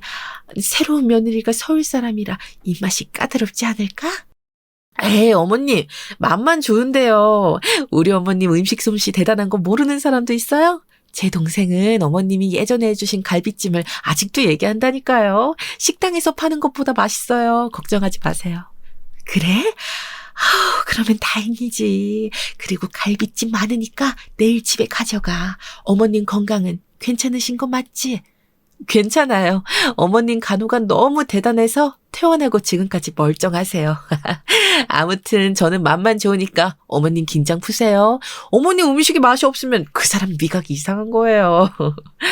둘째 시동생이 결혼하게 되면서 동서가 생기게 되었어요. 동서는 서울에서 나고 자란 서울 토박이였는데 처음 인사 오는 날 시어머니가 유독 긴장을 하셨죠. 그리고 드디어 둘째 시동생과 동서가 집에 왔는데 사실 첫인상이 그리 좋지는 않았어요. 둘째 동서는 친정이 잘 사는 집이라고 들었는데 그래서 그런가 은근히 시어머니를 무시하는 발언을 하더라고요. 여기 시골에서는 이런 것도 먹네요. 서울에서는 이런 나물을 식탁에서 본 적이 없거든요. 먹어도 몸에 이상이 없는 건 맞죠? 제가 워낙 곱게 자라서 음식을 잘못 먹으면 탈이 나거든요. 만약 제가 탈나면 우리 아버지가 가만히 안 계실 거예요. 그래요? 그러면 이거 고기랑 생선구이 위주로 먹어요. 내가 음식 솜씨가 좋지 않아서 걱정이네. 입맛에 맞지 않으면 과일이라도 줄까요? 맛만 좋은데요. 그리고 어차피 같은 한국인데 뭐가 그렇게 다르다고 그러세요. 여기가 섬도 아니고 어디 오지 산골도 아닌데 지역 특색이라고 생각하고 드셔보세요. 어색할 순 있는데 그게 몸에 나쁜 건 아니거든요. 저는 곤란해하는 시어머니를 도우려고 저렇게 말했는데 순간 둘째 동서와 눈이 딱 마주쳤어요. 그리고 그때 둘째 동서의 표정을 저는 잊을 수가 없습니다. 정색도 그런 정색이 없었거든요. 아니, 정색이 아니고 노려본다는 말이 맞는 것 같아요. 혹시 맛이 없으면 내가 지금 밖에 가서 뭐라도 사올 테니까 말해줘요. 아들한테 미리 물어봤는데 해산물을 좋아한대서 특별히 생선 위주로 준비했거든요. 어머니, 고등어 김치찜이 너무 맛있어요. 이거 남으면 우리 친정에 들고 갈게요. 여보, 맛있지 않아? 나는 너무 맛있어. 제가 일부러 저렇게 말한 것은 다 이유가 있었어요. 둘째 동서는 전형적인 서울 깍쟁이였거든요. 시어머니가 자기를 위해 준비했다고 하는데 깨작거리는 모습이 너무 좋지 않았습니다.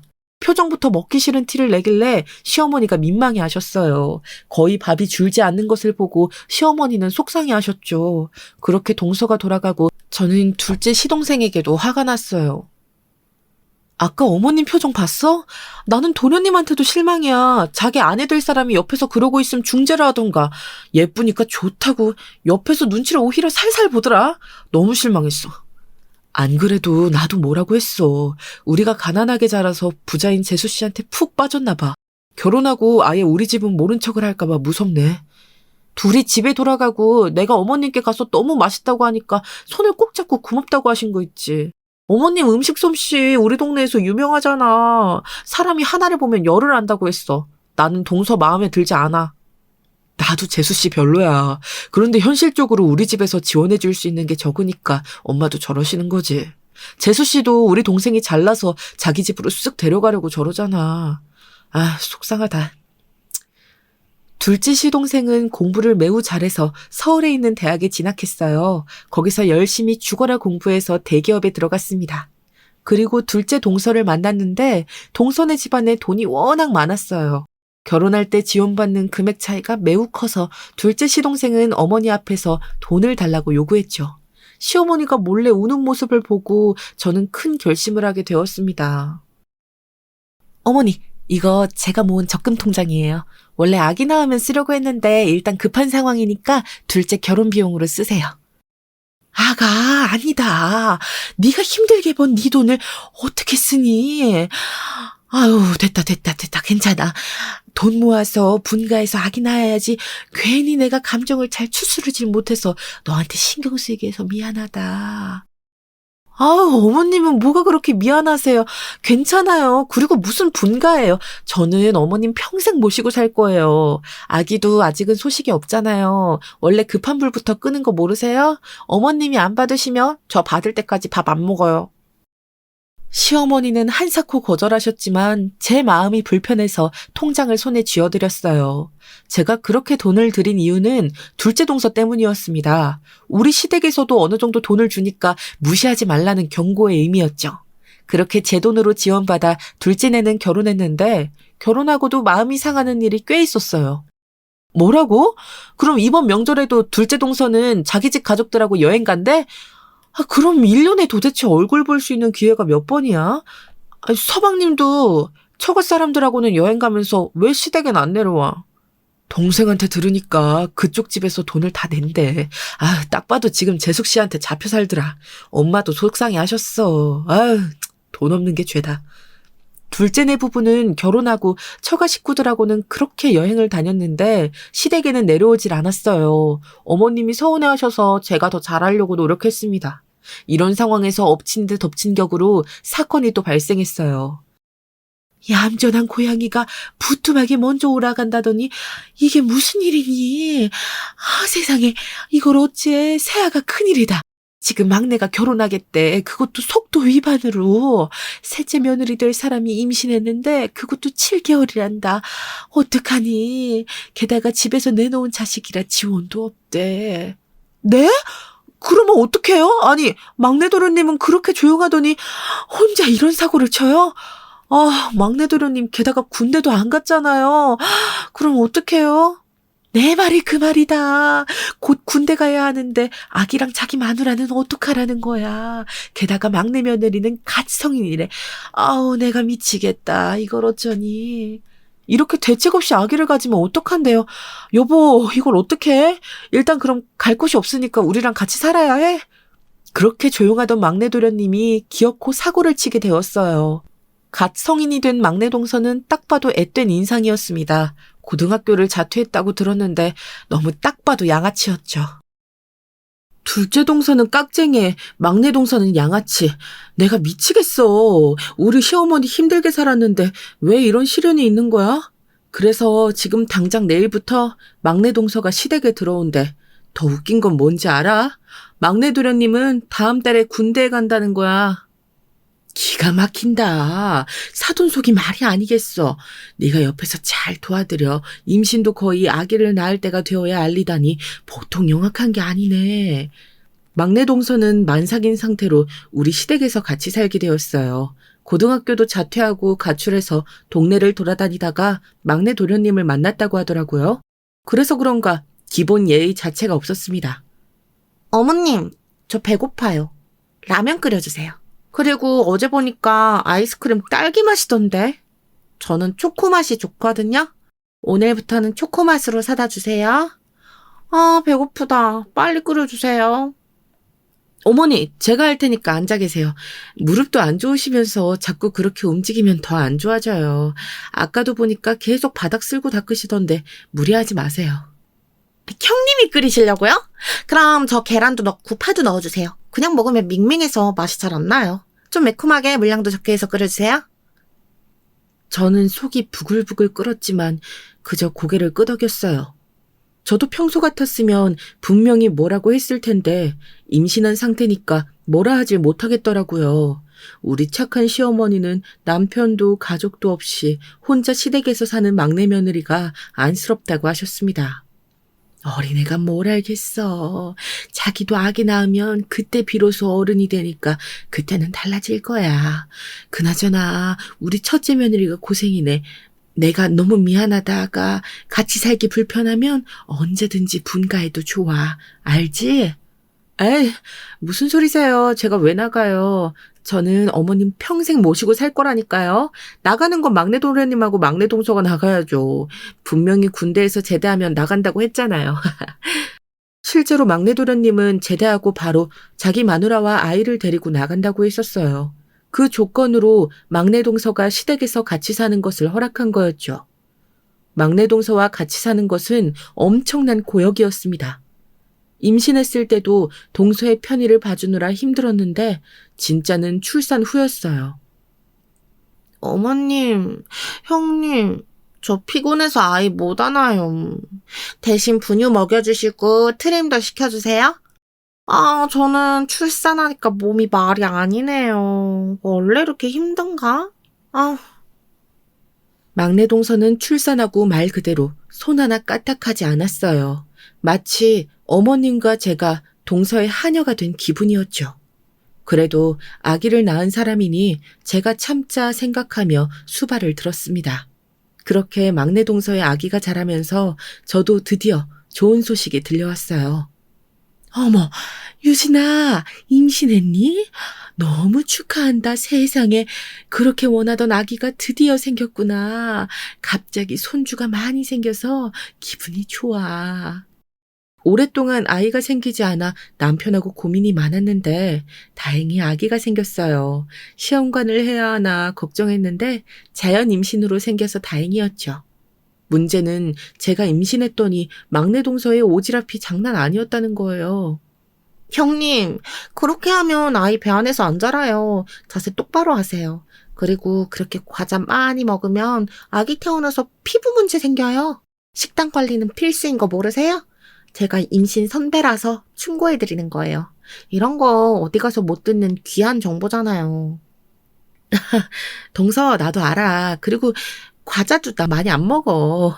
동서가 임신했을 때 오히려 나보다 더 많이 먹었던 것 같은데. 내가 알아서 할게. 신경 써준 건 고마워. 저는 형님이 생각해서 그런 건데 왜 그렇게 꼬아서 들으세요? 마음을 굳게 먹어야 아이도 잘 나오는 거예요. 저 보세요. 우리 딸이 이렇게 건강한 건 제가 마음이 건강해서 그런 거랍니다. 막내 동서는 임신한 저한테 하나부터 10까지 오지랖을 부렸어요. 이런 상황 속에서 저는 태교를 하게 되었죠. 그런데 좀 조용히 있고 싶어도 집에는 막내 동서와 시조카가 있으니 쉴 수가 없었어요. 형님, 원래 임신했을 때 안 움직이면 더 안 좋은 거 아시죠? 저 친구 만나고 올 테니까 우리 아이 좀 봐주세요. 아이를 많이 봐야 나중에 더 키우기 좋잖아요? 동서 아기는 동서가 돌봐야지. 친구들 만날 때 데리고 나가. 이제 밖에 나가도 되는 개월수잖아. 나랑 어머님은 동서의 개인 베이비시터가 아니야. 뭐라고요? 형님은 같은 며느리면서 어떻게 그러세요? 안 그래도 저 되게 소외감 느껴요. 맨날 어머님은 형님하고 대화하고 저는 왕따 시키잖아요. 이러니까 제가 자꾸 밖에 나가는 거예요. 뭐? 동서가 하도 어머님을 부려먹어서 내가 어머님 신경 쓰는 거잖아. 그리고 동서 행동을 돌아봐. 내가 이상해? 나도 동서가 남편 없이 시댁에서 혼자 아이 키우는 거 힘드니까 충분히 편히 봐주고 있잖아. 동서, 너무 철이 없어. 아기도 낳았는데 이제 철 들어야지. 어떻게 저한테 그런 말씀을 하실 수가 있으세요? 저는 뭐 임신하고 싶어서 임신했어요? 지금 저 친정 없다고 무시하시는 거예요? 됐어요. 저 집 나갈래요. 동서는 심지어 아기를 낳고 저랑 살짝 말다툼했던 날 가출까지 했어요. 그냥 잠깐 기분이 안 좋아서 나간 줄 알았는데 진짜 밤에 들어오질 않더라고요. 시어머니와 남편 그리고 저는 셋이 나가서 동네를 계속 돌았어요. 아가, 네 잘못이 아니야. 임신했는데 왜 나왔어? 위험하니까 집에서 편하게 있어. 내가 아들하고 같이 막내 며느리를 찾아볼게. 아직 어려서 그런가 상황 판단이 잘 되지 않나 봐. 어머님, 그럼 아기 이리 주세요. 제가 아기 데리고 들어가 있을게요. 생각해보면 시조카도 참 불쌍해요. 엄마가 자기를 이렇게 다른 사람한테 던지도 맡기고 가출한 걸 알까요? 유진이니가 며느리로 들어왔을 때는 너무 행복했는데 지금은 왜 이러는지 모르겠다. 나는 이게 다 내 잘못 같고 그래. 아무튼 나랑 큰아들이 찾을 테니 넌 들어가 있어. 어머님이 하도 들어가라고 해서 저는 시조카를 안아 집으로 들어왔어요. 그런데 정말 웃겼던 게 뭔지 아세요? 집에 들어갔더니 막내 동서가 술에 취해서 거실 소파에 누워있더라고요. 동서! 일어나! 집에 왔으면 왔다고 얘기해야지. 이게 뭐야? 지금 가출하고 술 먹고 들어온 거야? 아기도 있으면서 왜 이렇게 철이 없어? 아기한테 부끄럽지도 않아, 어? 뭐? 야! 나 너 때문에 술 마신 거 아니야? 어? 진짜. 형님이면 다냐? 원래 내 성격이면 너 이미 죽었어, 알아? 진짜 거슬리는 게 한두 개가 아니야, 확시. 막내 동서를 깨우자 저에게 욕설하며 손을 들어 때리는 신용까지 하더라고요. 저는 기가 막혀서 말이 나오질 않았습니다. 제 연락을 받고 남편과 시어머니가 집에 들어오자 동서는 더 주정을 부리기 시작했어요. 차마 눈 뜨고 못 보는 광경이었습니다. 재수씨, 정신 차려요. 아니, 남편도 없는 시댁에서 이러고 싶나. 진짜 왜 이러는 거야. 막내 제대하면 당장 내쫓자. 나 같이 더는 못 살아. 아가, 괜찮니? 술을 너무 많이 마셨네. 꿀물을 타올 테니까 기다려. 저러다 간이 상할까봐 무섭다. 저런 광경을 보고도 시어머니는 막내 동서를 걱정했어요. 얼마나 천사 같은 시어머니인지 아시겠죠? 아무튼 이 사건 덕분에 남편도 막내 동서를 내쫓을 시기만 기다리게 되었습니다. 그리고 실제로 막내 도련님이 제대하자 남편이 나서서 둘을 내쫓았어요. 그랬더니 반응이 어땠는지 아세요? 우리 나가면? 아긴 어떡해요? 제가 혼자 돌보라고요? 어떻게 그렇게 매정하세요? 큰형님 아기는 어머님이 봐주시잖아요. 이렇게 차별해도 되는 거예요? 저 지금 친정 없다고 그러는 거죠. 속상하고 서운해서 눈물이 나와요. 동서, 진짜 왜 그래? 나는 아기 낳고 바로 3개월 조리 끝나고 일하잖아. 월급 받아서 친정 조금 주고 나머지는 다 어머님 드려. 아기 봐주시는 거 감사해서 드리는 거야. 동서는 하는 것도 없이 집에만 있잖아. 그리고 동서 임신했을 때랑 출산하고 산후조리도 어머님이 해주셨던 거 잊었어? 형님, 그만하세요. 제가 싫으면 그냥 싫다고 하면 되잖아요. 매번 어머님하고 둘이 딱 붙어서 저 소외감 들게 하시고. 왜 그러세요? 지금 남편도 제대하고 할 줄 아는 게 없어서 공장 가게 생겼어요. 그럼 저 혼자 집에서 살림하고 아이 봐야 되는데 그게 쉬워요? 동서, 그러게 왜 어린 나이에 임신해서 그래. 나랑 남편은 상황 보면서 임신한 거야. 동서가 시댁을 나가기 싫으면 행동을 잘했어야지. 막내 도련님과 동서 보고 나가라고 하니 동서는 끝까지 싫다고 우겼어요. 하지만 이미 남편과 저는 확고한 마음이었습니다. 가출 사건 이외에도 동서는 담배를 피웠는데 그게 그렇게 고통이었거든요. 동서가 흡연해서 그게 내 아이한테도 영향을 끼쳐. 그리고 어머님 건강도 이제 안 좋으신데 자꾸 그렇게 집에서 담배를 피우면 우리가 너무 피해를 보잖아? 서로 따로 살면 좋은데 왜 그렇게 고집하는 거야? 솔직히 우리가 아이 봐주고 동서는 매일 친구들하고 놀러 다니니까 편했지? 아, 알겠어요. 그럼 나가면 되잖아요. 진짜 더럽고 치사해서 못 견디겠네. 형님, 그렇게 살지 마세요. 그러다 벌 받아요? 사람이 착하게 살아야죠. 결국 저는 제가 나서서 동서를 내쫓았어요. 실제로 동서의 반응이 한두 개가 아니어서 상당히 고통스러웠거든요. 그렇게 동서를 내보내니 속이 다 시원했습니다. 둘째 동서는 결혼하고 얼굴을 본 적이 5손가락 안에 꼽을 정도였어요. 동서, 이번에도 안 내려와? 무슨 결혼해서 가족이 됐는데 얼굴을 2년에 한 번 봐. 나는 괜찮은데 어머님이 아들을 많이 보고 싶어 하셔. 동서가 내려오기 힘들면 서방님이라도 보내. 그건 우리 집 사정이니까 우리가 알아서 할게요. 저도 내려가고 싶죠. 그런데 저는 서울 토박이라 시골이 너무 불편하다니까요. 마음 같아선 어머님 모시고 살고 싶은데 이미 형님이 그러고 사니까 그러지도 못하네요. 어머, 저 바빠서 끊을게요. 나중에 통화해요. 뭐? 동서! 아, 이런 식으로 끊는 게 어딨어. 아, 참나 기가 막혀. 둘째 동서는 바쁘다는 핑계로 시댁에 오지도 않았고 막내 동서는 삐져서 저 때문에 시댁에 오지 않았어요. 아무리 중간에서 중재하려 해도 보통 사람들이 아니더라고요. 이런 상황에서 저는 너무 스트레스를 받아 머리가 빠지기도 했답니다. 그러던 도중 사건이 하나 발생했어요. 회사에서 아주 좋은 기회라고 하면서 중국의 주재원으로 발령을 내줬어. 거기 가면 우리 아기가 다닐 유치원도 지원해주고 집이나 이런 것도 당연히 지원이래. 당신만 괜찮으면 가서 살고 싶은데 어떻게 생각해? 그래? 아, 나는 어릴 때부터 외국에서 살고 싶어서 좋아. 아, 그런데 우리가 중국 가면 어머님이 혼자 계시는데 괜찮을까? 나는 좋은데 어머님이 걱정이야. 이따 진지하게 말해보자. 아마 엄마는 가라고 하실 것 같아. 평생 중국에 있는 건 아니니까 괜찮지 않을까? 이런 기회가 또 언제 올지 모르잖아. 남편이 회사에서 능력을 인정받아 중국으로 가게 되었어요. 우리가 중국에 가면 혼자 남을 시어머니가 걱정되었습니다. 어머, 아니야. 이렇게 좋은 기회를 그냥 날릴 수는 없지. 나는 신경 쓰지 말고 꼭 가. 너무 잘됐다. 큰 며느리도 예전부터 다른 나라 살아보고 싶었다며 이런 기회 놓치면 안 돼. 다른 건 걱정이 안 되는데 어머님이 걱정이에요. 혹시라도 무슨 일 생기시면 반드시 연락하세요. 아셨죠? 미국도 아니고 영국도 아니고 중국이니까 언제든 올 수 있어요. 그렇게 우리 부부는 아이를 데리고 중국으로 향했습니다. 그리고 한동안 고생을 많이 했어요. 다른 나라에서 사는 것이 꿈이었는데 말이 통하지 않으니 힘들었습니다. 그래도 현지에서 어학원도 다니고 한인들과 친해지며 차차 적응하기 시작했죠. 아이도 커서 국제학교에 입학해서 잘 다니고 있었어요. 아가, 거긴 괜찮니? 나는 잘 지내고 있단다. 음식은 입에 맞니? 내가 예전부터 늘 말하지만 사람은 건강이 최우선이야. 알지?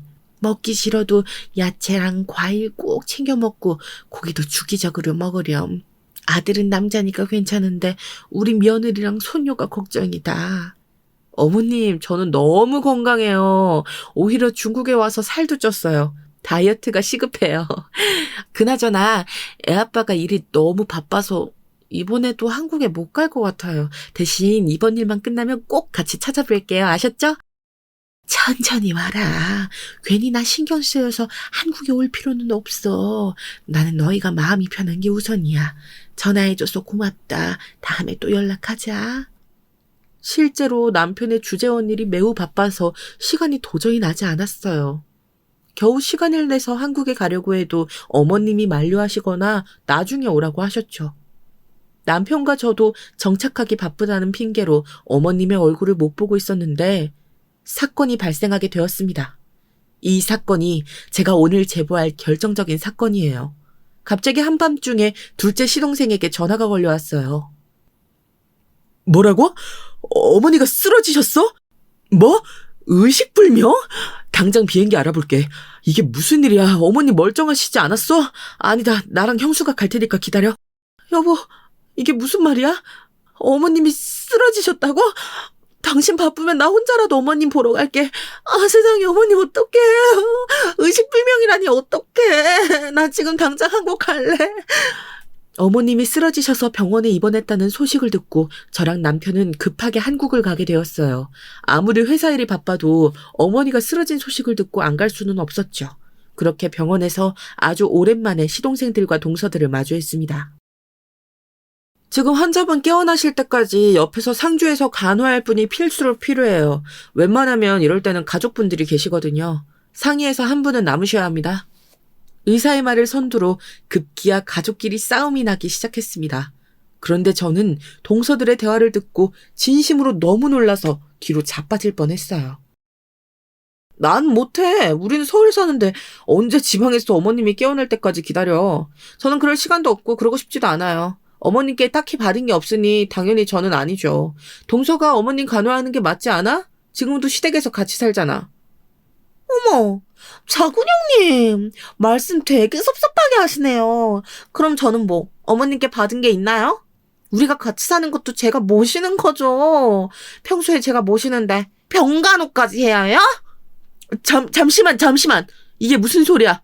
막내 동서가 우리 어머님을 모시고 산다고? 분명 분가에서 나갔잖아. 내가 중국에 간 사이에 무슨 일이 있었던 거야? 어머, 형님은 모르셨구나. 동서가 본인이 혼자 아이 키우기 힘들다고 시댁에 무작정 들어갔어요. 이거 모르고 계셨어요? 지금도 시댁 가보시면 아실 텐데 어머님이 혼자 집안일 다 하세요. 아마 그것 때문에 쓰러지신 거 아닐까요? 형님! 제가 어머님 말동무할 때 형님은 뭐 해준 게 있어요? 저는 그래도 가끔 어머님 모시고 병원이라도 갔지. 형님은 서울에서 얼굴도 안 보러 오면서 뭐가 그렇게 당당해요? 사람이 왜 이렇게 못됐어요? 뭐?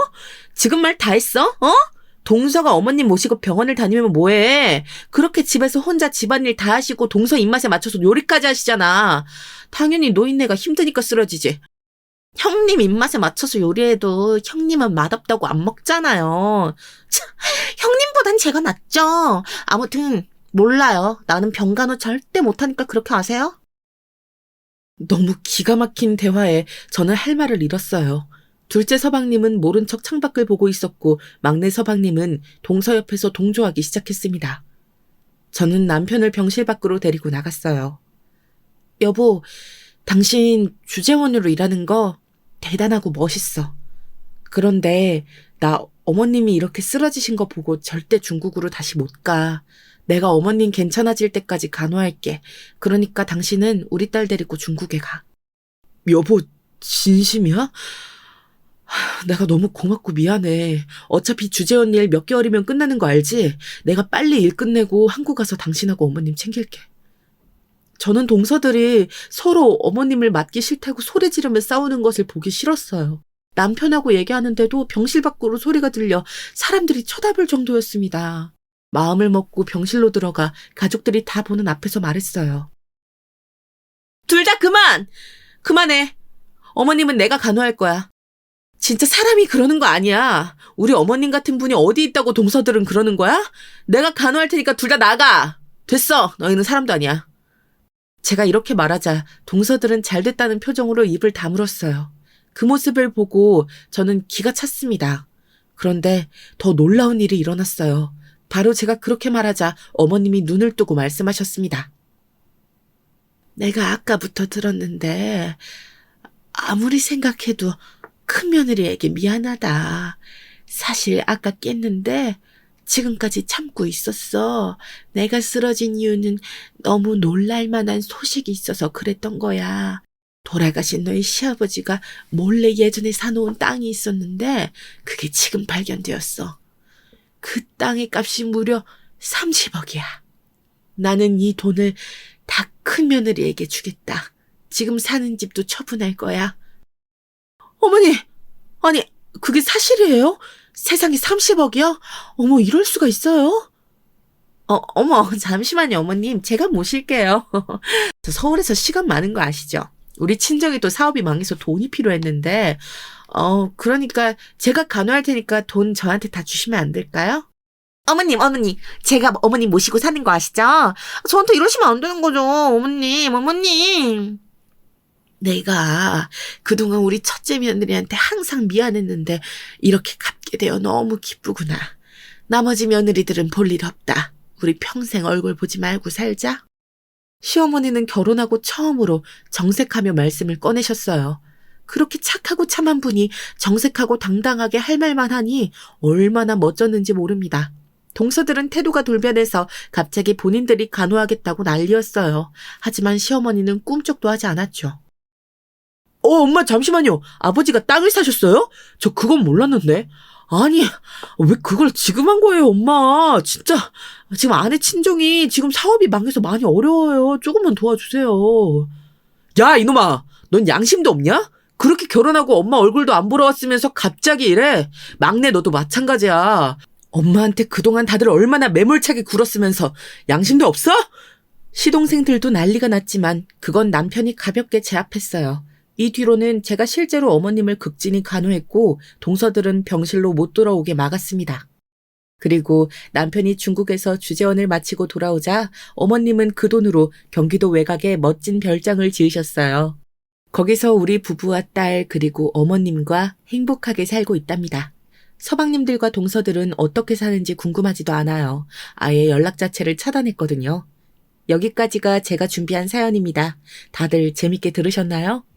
저는 어머님을 모시고 평생 행복하게 살려고요. 들어주셔서 감사합니다.